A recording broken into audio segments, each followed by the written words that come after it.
Well, that was a very varied and interesting set of presentations, and we've got time now for questions from the floor. I should have said I'm Janine Kellett from the Offshore Renewables team at the Scottish Government. I didn't say that at the beginning, sorry. But, are there any questions for the panel? If there, oh, sorry. Okay. Stephanie, are there mics? Yeah.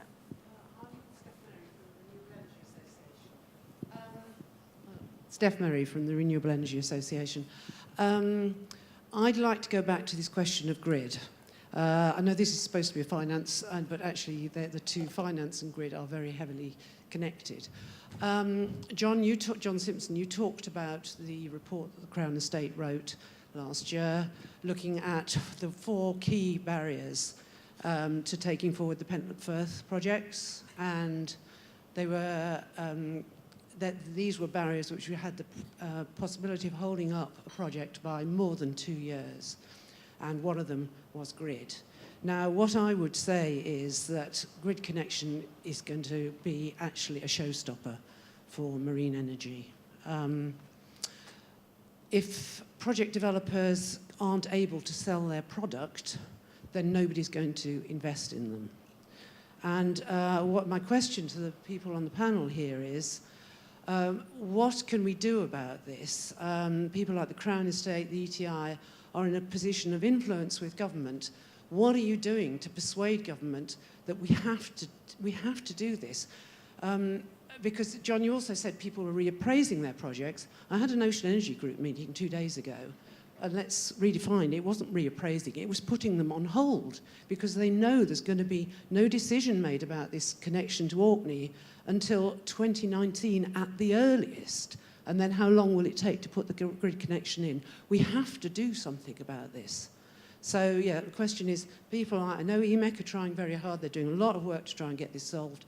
The rest of the sort of big bodies who are represented on the table here, what are you doing to help us take this forward, or else we will lose our global lead? We also had some Canadians, because John, I think somebody said, yeah, we've got Canada and France are both looking to take over our lead. They were sitting there at our Ocean Energy Group meeting and saying, grid connection, what are you talking about? It's not a problem. But it is in the UK, and in France it's not a problem either. They've all been promised, what was it, well, they've been, 40 something or other connection. So these two competitors are way ahead of us on this, and we are going to lose our global lead if we don't do something about it. Thanks, Steph. So the question is, what's the panel doing about to persuade government that grid connection is important? John. Venture, excuse me, a couple of thoughts to start off with. I think, firstly, you know, amongst all the projects we see in the UK portfolio, those we think with the best chances of getting away soon are, you know, likely to be distribution level connected in places where such distribution level connections aren't dependent on transmission upgrades. The projects have already got connection agreements with the relevant DNOs, and extending that in thinking about where it's most sensible to continue technology test and development work. When we were going through an exercise last summer to come up with the set of demonstration zones, which we've used in the current leasing process, we commissioned some work to look at the availability of distribution network capacity and how that coincides with you know, other aspects which would make up a good wave or tidal current test and demonstration area, amongst, you know, various other characteristics, access to ports and that kind of thing. So I think, to summarise on that point, I think that realistically focus on where the grid is available at distribution level in the short term. And I think that's because from various perspectives there has to be greater evidence of technical and commercial viability of wave and tidal projects before there can be more of a you know, a case for a substantive case for either industry or government to invest in transmission. That said, I think that if you look at the Pentland Firth and the level of interest and amount of work that's been done on the projects there, it ought to be possible to come up with a solution which may not be as grand or as fast as perhaps was originally envisaged. And indeed, I think it's fair to say some of the developers were expecting when they sought to obtain connection agreements, but still actually enables you know, further projects to go ahead. And I think that I tend to agree that's becoming pretty urgent now. I think sort of personal perspective is kind of, you know, we've kind of already had enough consultations in the area, and there is a need to actually converge on one or, you know, a small number of solutions and put money behind them. So, you know, what could those solutions look like? You know, a dedicated program to install a new distribution line, you know, from the mainland to Orkney Islands, set up with a specific purpose of enabling a certain amount of capacity to be connected to Orkney. That's foreseeable. How much would it cost? That needs to be determined. Who would pay and what would they get in return? A balance of public and private funding, again, to be determined. But it doesn't seem inconceivable. I think, you know, from our perspective at the moment, there isn't kind of a number of consultations, but there isn't that concerted effort to get to a solution like that. You know, we could certainly see value in it. What about the rest of the panel? Do you agree with Steph that grid is the thing that could cause the UK to lose its lead? What do you think?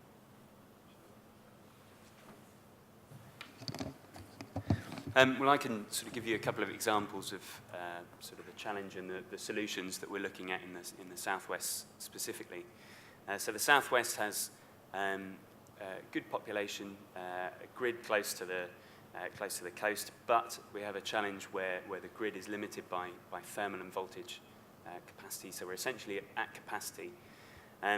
So there's a sort of technical barrier from that. There's also the sort of knock-on effect is that there's a financial constraint whereby distribution coming onto the grid, the generators have to pay for sole use assets themselves, so that the full cost of developing the grid for a new project is burdened on the generator. So a couple of solutions. Smart Cornwall is the Cornwall's initiative to develop smart grid in the region. They're working closely. We work with Western Power Distribution, who are the DNO in the area. And Western Power Distribution have some very sort of innovative projects that they fund through the Low Carbon Networks Fund to bring storage on, to look at things like active network management. So this sort of capacity issue is a dynamic problem. It's not a capacity every hour of the day. And in terms of the financing, I mean, this is something that we're doing at Regen Southwest with onshore development of the grid, but is to bring together, so we've got a grid collaboration service, which is a new product that we've just launched, but essentially it allows those developers that are developing within a specific region to group together. So we act as a third party to bring those developers together so that they can share the use of those, share the cost of those sole use assets. And I appreciate that both of these are sort of relatively onshore problems and solutions, but I think there's an extension from that sort of approach, so making use of new technologies, making use of kind of innovative mechanisms for sharing cost that could spill over into making grid available for the offshore sector as well, certainly in the southwest. Any other views from the panel? Charles?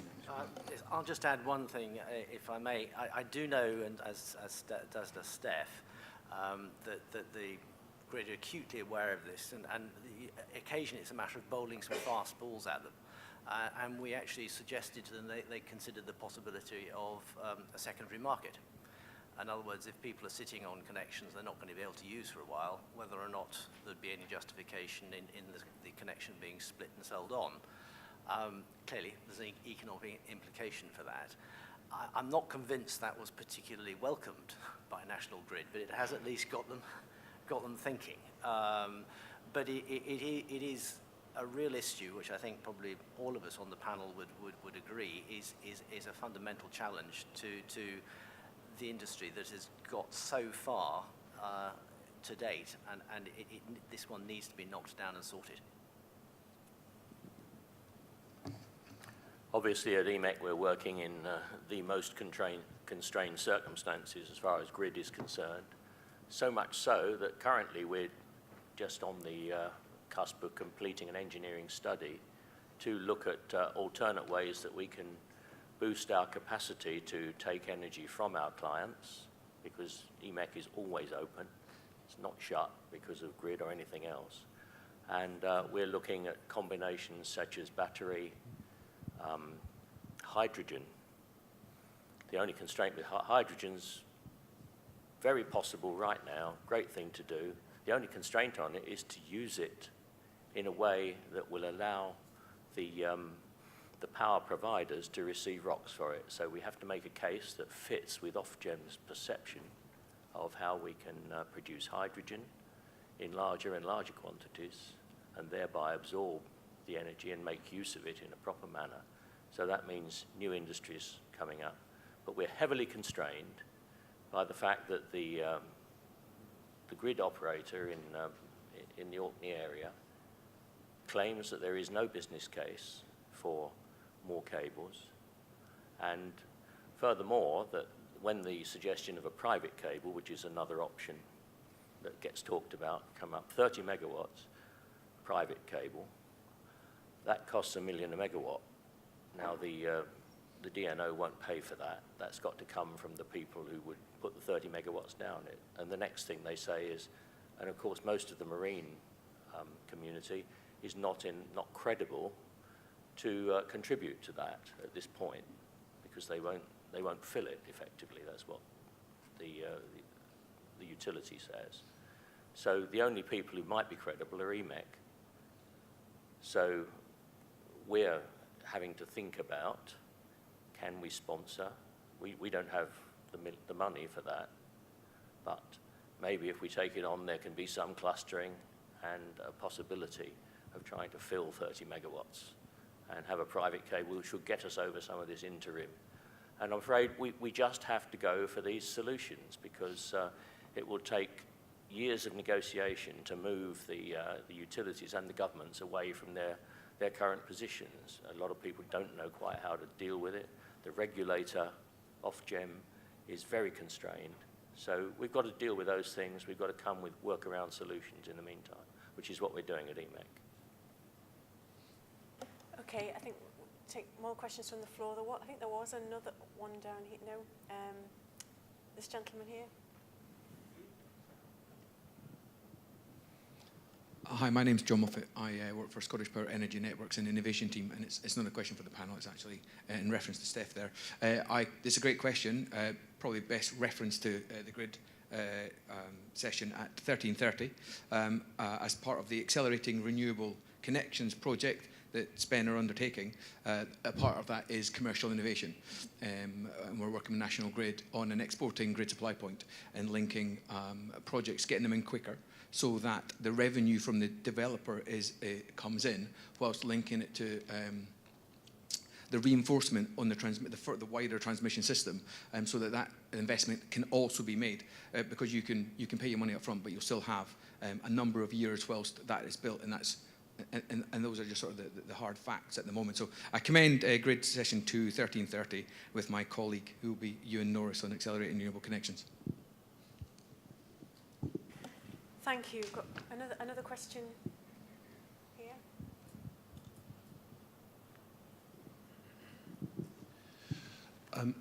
Hi, I'm Johnny Gowdy from Regen Southwest, and I'd like to thank the panel for some very interesting presentations. And the question I have is a more general one. Several panelists talked about one of the goals of marine energy is to become cost competitive, and I'd just like the panel to give us their views on what that actually means. Is it purely a financial thing in terms of cost of energy, or are there other externalities, other elements of the marine energy sector that we ought to be looking at in order to present a more broad case to government, other stakeholders and investors about what cost competition actually means? What does it mean to be cost competitive? Who wants to take that?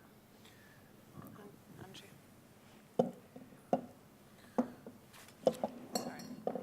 Sorry, we'll adjust the position of the microphone here. Hi, for those of you who don't remember, because it was so long ago, Andrew Smith's my name, and from the Reef team, Scottish Enterprise.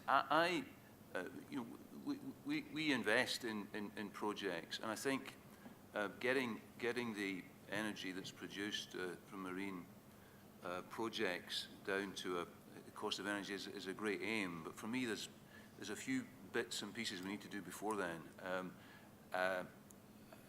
I think we need to focus on, in terms of the tidal projects, getting them across the line, getting them in the water, getting them working. And in terms of wave, it's more of a technology play and demonstrating that the technologies actually work, and getting them at array size and getting them working. And I think for wave, I think when we can do that, when we can get 1, 2 devices that are working reliably and producing energy, then get them connected, I think investment will come, and I think private investment will come. There's a comment made about the utilities deserting the sector. I'll come back to in a minute on that. And then I think these sectors will get down to the appropriate cost of energy. The cost of energy for me is a cost that the people who are going to buy these machines will actually invest in. You know, I think if we try and drive the sector by reference to somewhat arbitrarily fixed support mechanisms, I think there's a danger in that. I think, you know, we have to be a bit more logical. And just on the idea that the utilities are deserting or walking away from the sector, I think that's quite a dangerous concept. I think the message for me is a bit more sophisticated than that. I think their appetite has certainly changed, there's no question, and I wouldn't seek to say anything else. I think they are still involved in the sector, and I think they will stay involved in the sector, but in a different way. And I think it's very important that everybody involved in the sector keeps them involved, because ultimately they represent one key player for how this sector will be rolled out in due course. So that's probably not really an answer to your question, but it's kind of the way I see it. Just to add to Andrew's comments, I guess a few years ago it meant competing with conventional power, CCGT, at least from a UK perspective. I guess now it means competing with onshore wind, and, you know, potentially PV as well in the not too distant future, which I think is great actually for renewables as a whole.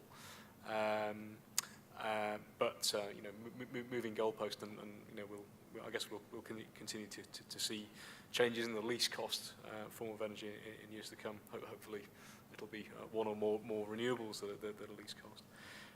I agree with Andrew's points around priorities. I think, you know, we have to actually discover for real true LCOE levels by building some projects, and that's what's happening right now.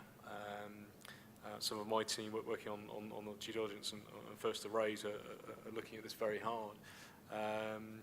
But I think we wouldn't be doing it. You know, we wouldn't be pursuing wave and tidal. Crown Estate certainly wouldn't be investing as much as we are in time and cash if we weren't pretty confident that the sectors, you know, could become cost competitive with either conventional or you know, other renewable sources in due course. I think it's inevitably going to be a function of scale. So with reference to early presentations which sort of indicated cost reduction in relation to you know, amount of cost to install, I think that's inevitably true. I think that over the next sort of 5 or 6 years or so, out to 2020, we'll start to see some scale benefits, but at the moment you don't have to look very hard at projects to identify the very high fixed costs in relation to overall capex. So I think we might see some cost reduction with the sort of first schemes and follow-ons, but it's more a story around getting up to multiple gigawatts, as we've seen with wind, PV, and other renewable and conventional technologies in the past. So I think priority for now, let's get some projects built, discover what costs are, but I think sort of working from a position of reasonable confidence of cost reduction potential as we scale up. Colin? I think what Johnny was referring to is really cost competitive with what and for what reasons. We know that the sector has a huge way to go in terms of making itself more cost effective. Our latest calculations say that even to get down to a parity with some other renewables, we're talking of 60 to 75% cost reductions over time. So it's a huge challenge. And I think it focuses us back towards what the national debate should be, in that, do we value carbon reduction? Do we actually value the generation of energy from carbon neutral sources? Personally, I believe that we must value it, and we must find a better way of valuing it and valuing that difference between the two. We've moved in the last 12 months from a position of carbon being reasonably high on the agenda to carbon being very low on the agenda. I think that ultimately that will probably change again. Huge task ahead of us, but we do need some form of differential for actually accepting low carbon energy. I do agree with Colin on that last point. We obviously want to make the machines themselves work and work reliably and be able to maintain them cost effectively. And there's vast amounts of work going on in that direction, and great strides have been made.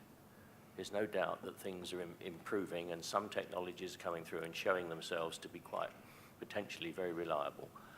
But while there is this wind blowing one way and then the other at government levels, saying that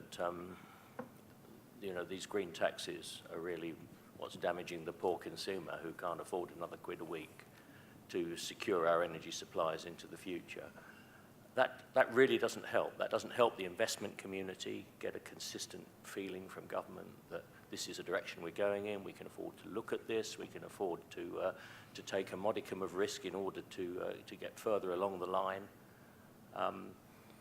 And unless it's almost more important than that instead of giving money, government starts to be consistent about its attitude to low carbon or no carbon energy.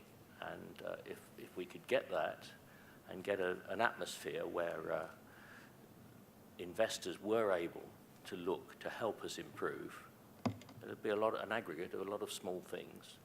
But the work that's going on could proceed in a much better light, and we could all get our heads up a bit. There's been a lot of negativity over this last year. The industry, and I for one, am very sick of it. And I'd love to see government. It's not really an issue in Scotland because the Scottish government is 200% behind developing the marine sector. They get it. They see the point. The rest of the UK government, unfortunately, does not at this point. But that ought to change. That is something that should change. And we need to push for it. We need to show them that this industry is worthwhile, and they need to be consistent in supporting us. Thanks. Can I have another question from the floor? Yeah, I've got one back here. Hi, I'm John Marr from Nova Innovation. Really got a question. We've got an operational turbine, but the industry very much is in its infancy. There have been reports of putting minimum caps on megawatt capacity in terms of what's available for funding and grants in the future. Given that we are beginning a journey here, would it be more prudent and beneficial to remove those minimum capacity levels? It'd be interesting to get the thoughts of the panel on that. Thoughts on the panel on minimum capacity? Who would like to answer that one? Dan. Sorry, I have to stretch. I think yes. I mean, I I think the problem that people were trying to solve with regards to these caps, that the 30 megawatt cap, I guess, is what you're referring to, is something which I think is a problem that doesn't exist. I think governments were pretty, in the past, were pretty hit hard by the solar, if you like, solar bubble, whereby the tariff which was offered to solar was actually quite healthy, and you saw cost reduction coming down very quickly. And I think Treasury, speaking out of turn, has probably just said we're not having that again, not really understanding our sector, that actually I don't think we're going to see that happen in quite the same way. We lobbied hard for that not to happen, putting 30 megawatt caps in there. DEC have been open to that, and I for one, think that if we do establish the first arrays and we do start growing the industry, those arbitrary caps will probably be reevaluated. I don't think they help, but I think they have to be reevaluated. What I will say is, however, as a contrary to that, we do appreciate the DEC government isolating or ring fencing in the low carbon framework, the 100 megawatts from the rest of the pot. That's a good cap, such that we don't have to compete openly for against offshore wind and what have you. So I don't see why we have interim ones, but I do understand why we should have a larger one. I hope that answers the question. We've got a couple of minutes time for one more question. Yes.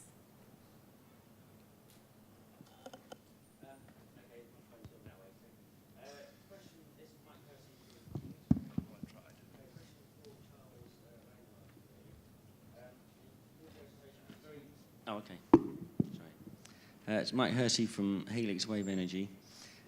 Charles, your presentation was very dense in reasons why not to invest in marine energy, and unfortunately I gave up trying to keep track of the list. I was wondering if it would be possible to get a more complete list of the points you made. Off the top of my head, probably not. Okay. But I mean, I'm happy to have a chat with you after the event. I'm not trying to be negative in any way in what I'm doing. I think all I'm seeking to do is to establish, I suppose, manage expectations. We are a way away. I mean, let's face it, even offshore wind is sort of rarely being built out. It's rarely that funders will take out build-out risk. So we're away as a sector from getting project finance in place.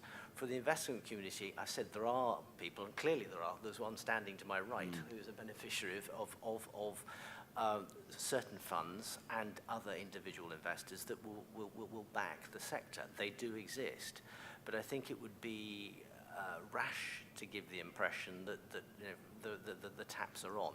They're not. We're still at the stage where all of the ingredients that's necessary to make a project fly, and effectively its risk allocation, have to be understood.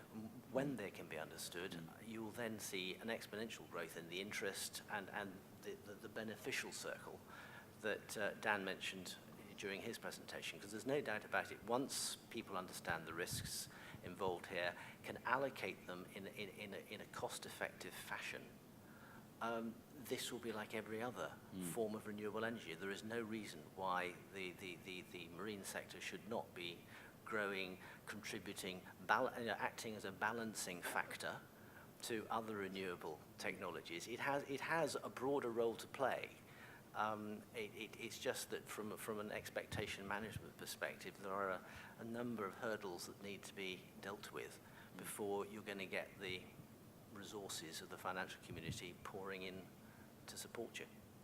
But no, I did take what you said in a constructive manner entirely. I just wanted to have a full list to preempt as many of those issues as possible in my own project, that's all.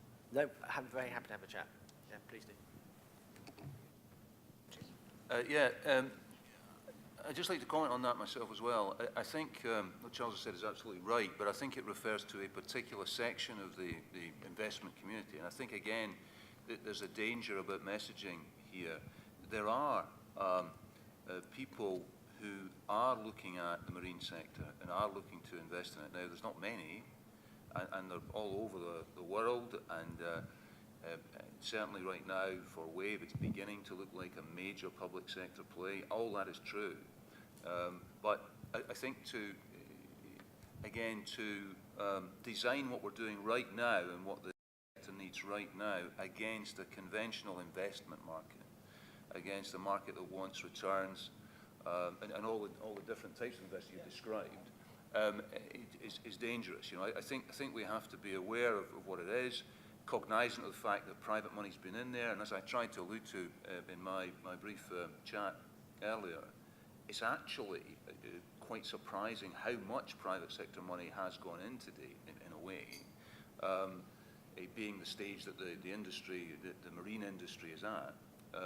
So I think it's about getting the right money, as I said, at the right time into the right places, and I think then that the types of money that Charles is referring to will flow. I think that's quite a subtle message, but I think it is an important one to get out.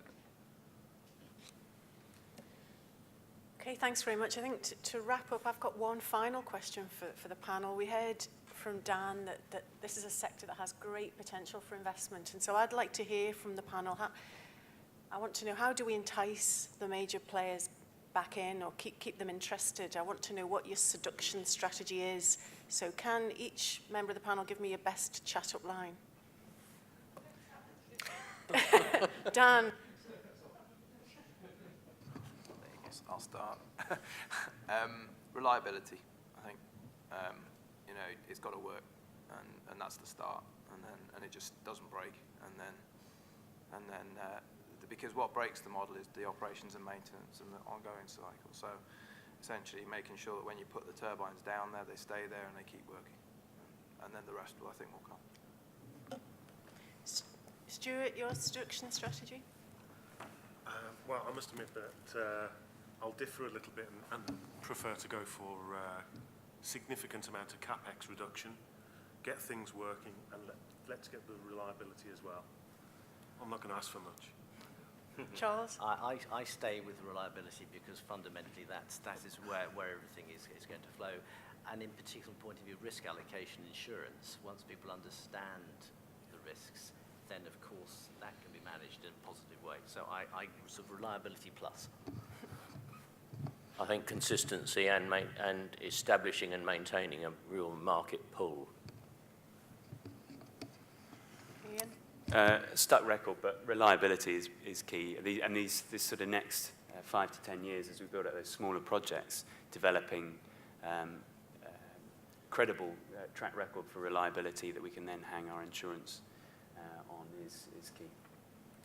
David? I'm going to summarise what the other guys said with one word. Let's deliver something. At the moment, we're still at a prototyping stage. Someone, and with help of others, should bite the bullet, and let's deliver something. And then I think the other things will start to flow and follow, and more interest will come back in, more finance will come in, and we will work out the grid connection issues. Colin? I'm going to go for the trotter approach. I'm going to go for get in early, it will come right. Andrew? Yeah, I'm kind of similar. I mean, my chat-up line would be, Scotland has got the best resources in the world. Some of the best companies are doing this stuff in the world. If you have an interest as a potential investor of any type in renewable energy, and you need to expose your business to renewable energy, you need to be in Scotland and you need to be in this sector. And I agree, the sector will deliver over a period of time. And I think if you can begin conversations on that basis, you stand a reasonable chance of picking up a date.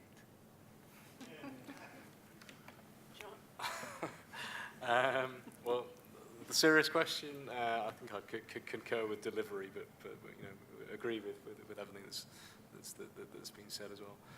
On the silly question, what chat-up line comes to these conferences often? I'll leave you with that. Okay, thanks very much for being such a lovely audience, and can you share your appreciation for the panel in the usual way?